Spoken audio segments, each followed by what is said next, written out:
after photographing the eucalyptus trees, we decided to go to McKenna Cove in Maui, a spot where a lot of weddings actually take place. And sure enough, the day we got there, a wedding was taking place, and one of Todd's colleagues, because Todd does wedding photography, was there with his wife videotaping and photographing another wedding. So made sure that we weren't going to be in their way, and we picked our little spot there at the cove.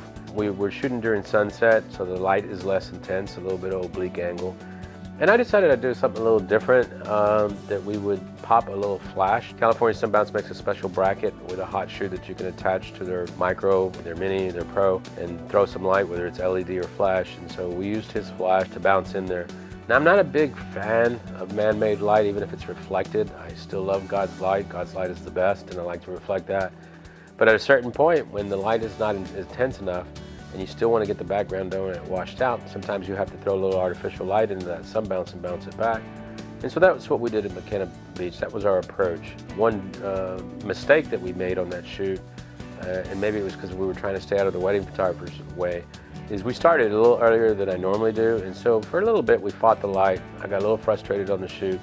And then I realized, I snapped and I said, we're just sitting here fighting the light. Let's wait for the right light. That's what I normally do. We stopped fighting the light.